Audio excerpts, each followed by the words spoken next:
Hello. അങ്ങനെ ഒരു ചെറിയ ബ്രേക്കിന് ശേഷം സ്കൂൾ വീണ്ടും ഓപ്പൺ ചെയ്തു കേട്ടോ. എൻ്റെ മോള് 1 നിന്ന് 2ലേക്കായേ. അന്നൂസ് എന്നാണ് വിളിക്കുന്നത്. അനിക എന്നാണ് പേര്. അനിക എലിസബത്ത് റോഷൻ. അപ്പോൾ ക്യാമറ കയ്യിലുള്ളതുകൊണ്ട് ആൾ നോക്കുന്നില്ല. ആൾ ഭയങ്കര ഷൈ ആണ്. ഈ ഫോട്ടോ എടുക്കാനും വീഡിയോ എടുക്കാനൊന്നും ഒട്ടും ഇഷ്ടമില്ല. എന്നെപ്പോലെയല്ല ആൾ. അപ്പോൾ ഇവിടെ ഈ നമ്മുടെ ആനുവൽ എക്സാം കഴിഞ്ഞ് കഴിഞ്ഞാൽ ഒരു 10 ഡേയ്സ് നമുക്ക് ബ്രേക്ക് തരും. അതിന് ശേഷം നെക്സ്റ്റ് ഗ്രേഡിലേക്ക് ചേഞ്ച് ചെയ്തതിന് ശേഷം കുറച്ച് ദിവസം കഴിഞ്ഞിട്ടാണ് വലിയ ബ്രേക്ക് വരുന്നത് ഇവിടെ. നമ്മുടെ ഖത്തർ പോലുള്ള ഗൾഫ് കൺട്രീസിൽ അങ്ങനെയാണ്. അപ്പം എൻ്റെ മൂത്ത ആൾ മോനാണ് കേട്ടോ, അങ്കിത്ത്. അപ്പോൾ അവനെ ഇപ്രാവശ്യം സ്കൂളിൽ വിടുന്നില്ല, കാരണം സ്കൂൾ ചേഞ്ച് ചെയ്യണം അവനെ ഞങ്ങൾ. അപ്പോൾ അത് ഓഗസ്റ്റ് സെപ്റ്റംബർ മാസമാണ്. അപ്പോൾ അതുകൊണ്ട് അവന് സ്കൂളിൽ പോകുന്നില്ല. കുറച്ച് ദിവസം അവൻ ഇവിടെ വീട്ടിലുണ്ടാവും. അപ്പോൾ ക്യാമറ കയ്യിലുള്ളതുകൊണ്ട് അവൾ നോക്കുന്നേ ഇല്ല കേട്ടോ. ഒറ്റ പോക്കാണ്. അപ്പം ഇത് കണ്ടോ, ഇവിടുത്തെ 5:25 ആയപ്പോഴത്തേക്ക് നല്ല വെട്ടം വീണു. ഇതെൻ്റെ അവളുടെ കുറിഞ്ഞിയല്ല കിങ്ങിണി പൂച്ച. ഞങ്ങൾ വളർത്തുന്ന പൂച്ചയൊന്നുമല്ല, അപ്പുറത്തുള്ള എവിടെയുള്ള പൂച്ചയാണ്. അപ്പോൾ ഒറ്റയ്ക്കാണ്, ആദ്യമായിട്ടാണ് സ്കൂളിൽ ഒറ്റയ്ക്ക് അവൾ പോകുന്നത്. ഇതേണ്ട അവിടെ സ്കൂൾ ബസ് അവിടെ വന്ന് കിടപ്പുണ്ട്. തിരിഞ്ഞ് നോക്കുന്നില്ല, കാരണം എൻ്റെ കയ്യിൽ ക്യാമറ ഉള്ളതുകൊണ്ടാണ് കേട്ടോ. പാവം ഒറ്റയ്ക്ക് പോവുക. ഇതിപ്പോൾ ഞാൻ വീഡിയോ എടുക്കുന്നില്ലെങ്കിൽ ഞാൻ തന്നെ കൊണ്ടാക്കും അവളവിടെ. അപ്പോൾ അങ്ങനെ അന്നസ് കയറിപ്പോയി. ഇതേണ്ടേ ഞങ്ങളുടെ ഖത്തറിലെ 5:30 ഇങ്ങനെ ഉണ്ടാവും കേട്ടോ. നല്ല വെട്ടമൊക്കെ വീണ്. നാട്ടിലൊക്കെ അത്യാവശ്യം നല്ല ഇരുട്ടായിരിക്കും 5:30 എന്നൊക്കെ പറയുന്നത് അല്ലേ. ഞാൻ കണ്ടിട്ടില്ല, ഞാനൊക്കെ സമയത്ത് ഉറക്കമായിരിക്കും. 6, 7 ആവും ഞാനൊക്കെ നാട്ടിൽ എഴുന്നേൽക്കുമ്പോൾ. നാട്ടിലുള്ളവർ വിചാരം നമ്മളിവിടെ ഒരു പണിയുമില്ലാതെ ഇരിക്കുമെന്ന്. ഇതാണോ, ഇതൊക്കെയാണ് നമ്മുടെ അവസ്ഥ. 3 മണി 3:30 ആകുമ്പോഴത്തേക്കും നമ്മൾ എഴുന്നേൽക്കും. പക്ഷേ വേറെ കാര്യമുണ്ട്, രാവിലെ എല്ലാ പണിയും തീരും, അടുക്കളയിലെ പണി കേട്ടോ.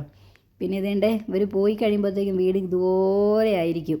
ഇനി എല്ലാം അടുക്കി പെറുക്കി വെക്കണം, അത് വേറെ പണി. ഇത് നമ്മുടെ കിച്ചണാണ്. കിച്ചൺ പിന്നെ കാണിക്കാം കേട്ടോ. അലമ്പായി കിടക്കുവാണ്. ഇത് നമ്മുടെ ബെഡ്റൂം. അങ്ങോട്ട് ക്യാമറ കയറ്റിയിട്ടുണ്ടെങ്കിൽ ക്യാമറയുടെ അന്ത്യമായിരിക്കും. അപ്പം അതും ഞാൻ പിന്നെ കാണിക്കുന്നതായിരിക്കും. ഇനി വീടൊക്കെ ഒന്ന് ക്ലീൻ ചെയ്യണം, അതുപോലെയുള്ള ഓരോ പരിപാടികളുണ്ട്. ഇത് നമ്മുടെ മോൻ്റെ പിള്ളേരുടെ ബെഡ്റൂമാണ് കേട്ടോ. ഇവിടെയാണ് എൻ്റെ ഡ്രസ്സിങ് ടേബിൾ വരുന്നത്. അപ്പം ഈ അടുത്തായിട്ട് വായന കുറച്ച് കൂടിയിട്ടുണ്ട്. പണ്ട് നന്നായിട്ട് വായിക്കുമായിരുന്നു, പിന്നെ അതങ്ങ് നിന്നു. പിന്നെ ഈ അടുത്തായിട്ട് പിന്നെയും കൂടി കഴിഞ്ഞപ്പോൾ എന്ത് ചെയ്തു, നമ്മുടെ വീഡിയോ എടുക്കൽ അങ്ങ് കുറഞ്ഞു. അപ്പോൾ ഇത് കഴിഞ്ഞ പ്രാവശ്യം ലാസ്റ്റ് നാട്ടിൽ നിന്ന് വന്നപ്പോൾ വാങ്ങിക്കൊണ്ടുവന്ന ബുക്കുകളാണ്. എല്ലാം ഞാൻ ആമസോണിൽ വാങ്ങിയതാണ്. മോൻ വീഡിയോ എടുക്കുന്ന കാരണം ഒരു ക്ലാരിറ്റി ഇല്ല, അവൻ എങ്ങനെയൊക്കെയോ എടുത്തു. ഇതെൻ്റെ കസിൻ്റെ നിന്ന് ഞാൻ അടിച്ചു മാറ്റിയ ബുക്കുകളാണ് കേട്ടോ. ഈ 3 ബുക്ക് അവളുടെ കയ്യിൽ നിന്ന് അടിച്ചുകൊണ്ട് വന്നതാണ്. അപ്പോൾ ഈ ബുക്കൊക്കെ ഞാൻ ആമസോണിൽ വാങ്ങിയതാണ്. എല്ലാം ഞാൻ വായിച്ച് തീർത്തിട്ട്. ഈ സംഭവം പ്രാന്താണ്, വായിക്കാൻ തുടങ്ങിക്കഴിഞ്ഞാൽ അതങ്ങ് തീർക്കണം. അപ്പോൾ ആ ഒരു ഇത് തലയ്ക്ക് കയറിയോണ്ടാണ് മൊത്തം ഞാനിപ്പോൾ ഈ വായനയിലേക്കാണ്. ഇപ്പം വീഡിയോ എടുക്കൽ സ്വാഭാവികമായിട്ടും കുറഞ്ഞു. പിന്നെ അതിനോടുള്ള ഒരു ക്രേസും അങ്ങ് പോയി. സത്യം പറഞ്ഞാൽ പണ്ടത്തെ വീഡിയോസൊക്കെയാണ് ഞാനിപ്പം ഇടുന്നത്. ഇപ്പം ഇനി പുതിയ വീഡിയോസൊക്കെ ആയിട്ട് ഞാൻ വരാം കേട്ടോ. അപ്പം ഇതാണ് ഇപ്പം ലേറ്റസ്റ്റ് ആയിട്ട് ഞാൻ വായിച്ചുകൊണ്ടിരിക്കുന്ന ബുക്ക്. അപ്പോൾ ഈ സാധനം കണ്ടോ, ഇത് നമ്മുടെ ബുക്കൊക്കെ വായിച്ചിട്ട് നമ്മൾ മാർക്ക് വെക്കുന്ന ഒരു സംഭവമാണ് ഇത്. ഏതാണെന്ന് ഞാൻ കാണിച്ചിരുന്നേണ്ടേ, ഈ ഒരു സംഭവം. ഇത് ഞങ്ങളുടെ ഒരു ഫാമിലി ഫ്രണ്ട് ഉണ്ട്, ഇനാമെന്ന് പറയും. ഇനാം മിർഹുമാൻ. അവൻ എനിക്കിതുപോലത്തെ ചെറിയ കിൽക്ക് സാധനങ്ങളൊക്കെ വാങ്ങിക്കൊണ്ട് തരും കേട്ടോ. ഈ ഓരോ ആമസോൺ പോലത്തെ ഇവിടെയുള്ള ഓൺലൈൻ പർച്ചേസിങ്. ഇത് എഴുതിയേക്കുന്നത് കണ്ടോ, വല്ലാത്ത ജാതി പൊങ്കാലയിടാൻ വരല കേട്ടോ എന്നാണ് എഴുതിയേക്കുന്നത്. ഇത് ഏഞ്ചൽ റോഷൻ കണ്ടോ, അടിപൊളിയല്ലേ.